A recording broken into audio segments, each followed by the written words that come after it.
नहीं कुछ खबर आई है। बहुत दिन हो गए लेकिन नहीं कुछ खबर आई है।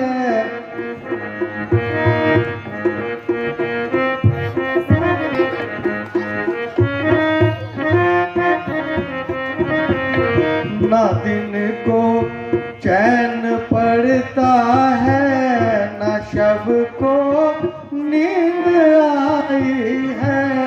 बहुत दिन हो गए लेकिन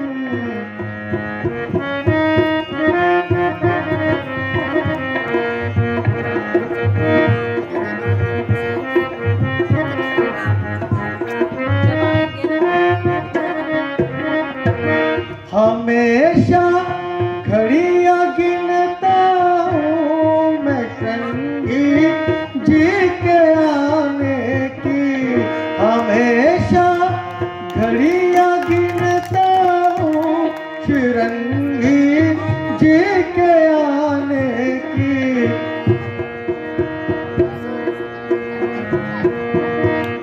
नहीं मालूम क्या कारण जो देरी इतनी लाई है।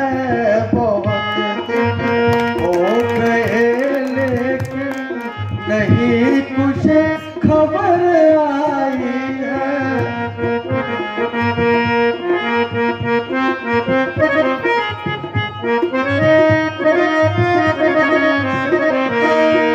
हुए मंत्री जी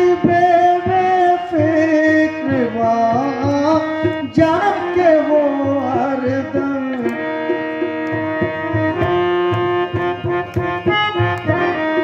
हुए हैं मंत्री जी बेफिक्र। ऐसे ही वहाँ जाकर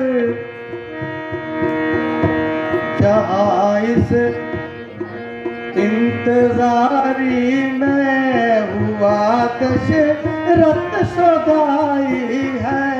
बहुत दिन हो गए लेकिन नहीं कुछ खबर आई है।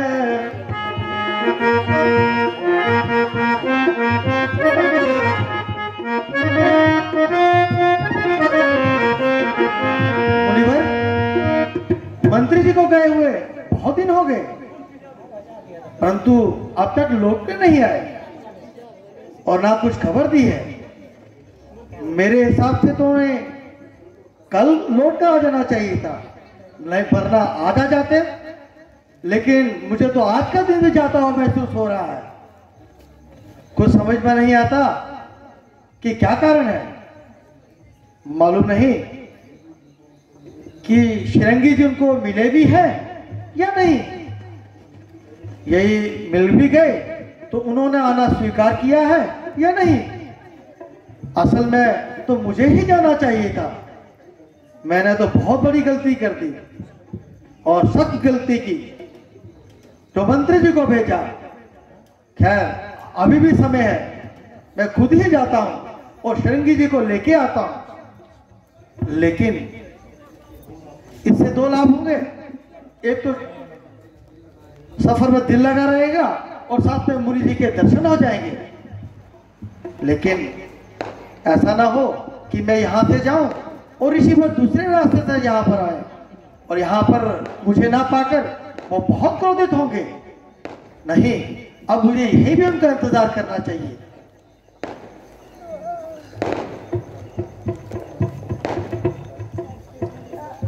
द्वारपाल, देखो क्या श्रृंगी जी तशरीफ लेकर आए हैं?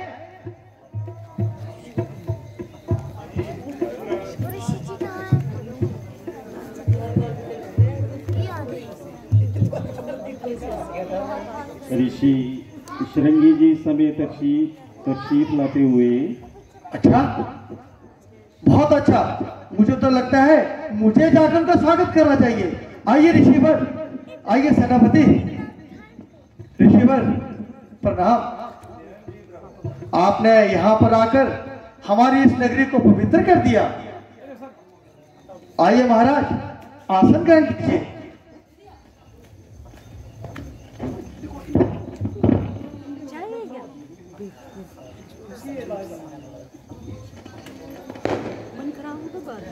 महाराज आसन ग्रहण कीजिए।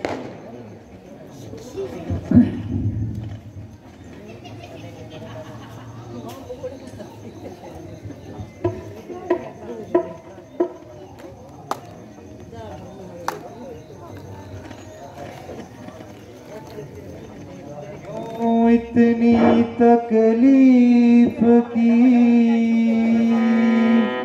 क्या है असल मुराद,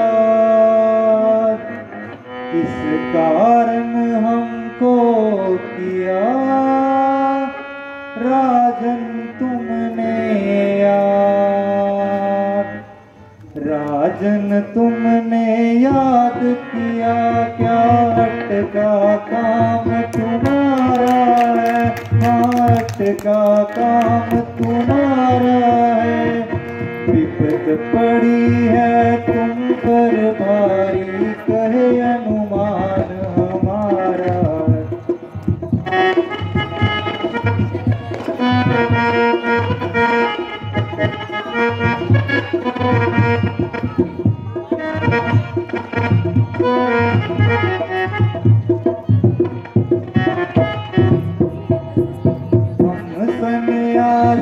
बनवासी क्या देवे तुझे सहारा है, हाँ देवे तुझे सहारा है, मेरे लायक काम जो होवे कीजे जरा इशारा है।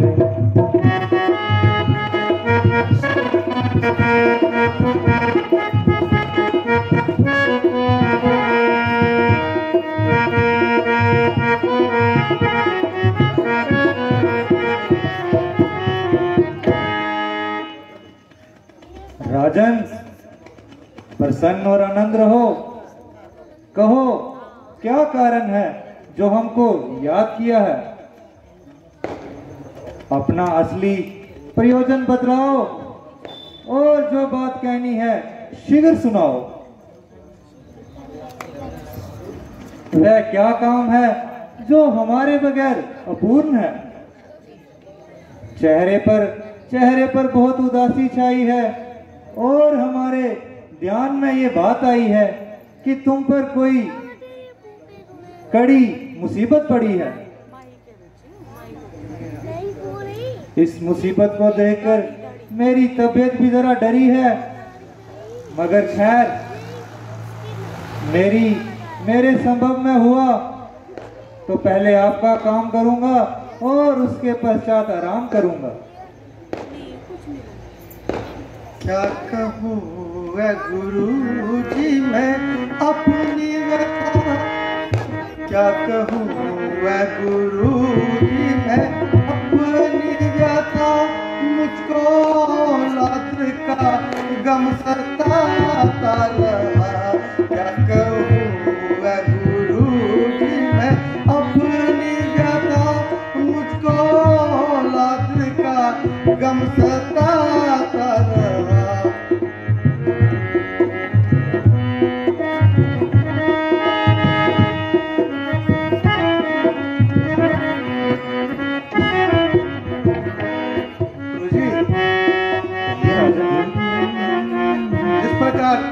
आपको भली भांति ज्ञात है कि अयोध्या का नरेश होने के बावजूद भी, सब ईश्वरीय होने के बावजूद भी दशरथ इस कारण परेशान है क्योंकि आगे इस नगरी को, इस सल्तनत को संभालने वाला कोई वारिस नहीं है। इसीलिए आपको इस प्रयोजन से यहाँ बुलाया है।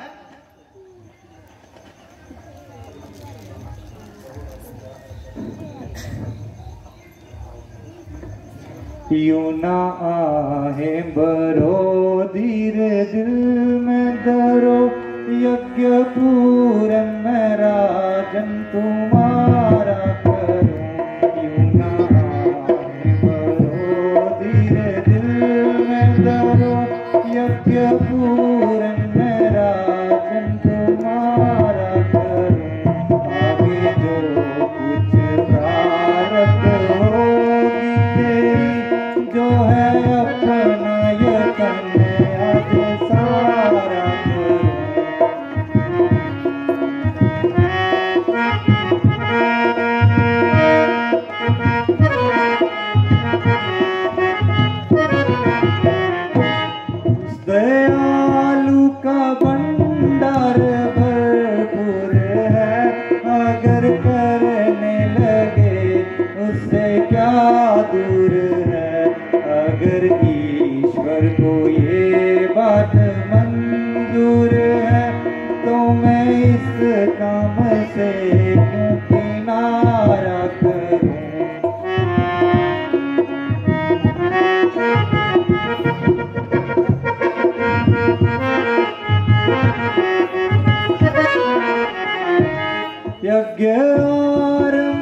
से करवाइए, जो है सामान सारा ही मंगवाइए, और बेटी वहाँ ऐसी बनवाइए, वेद मंत्र में बैठा उचारा करूं।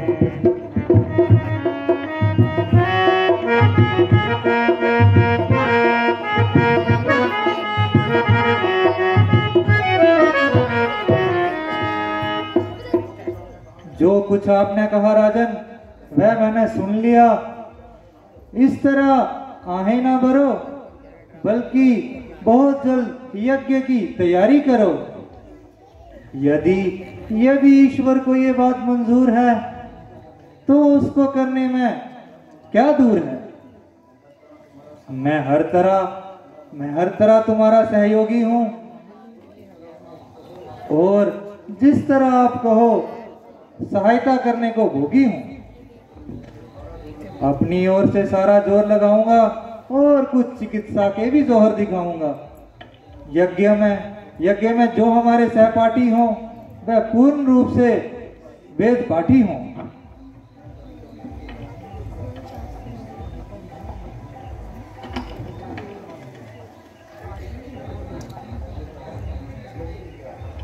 महाराज, यज्ञ का सामान तो पहले से ही तैयार था, केवल आपके आने का इंतजार था।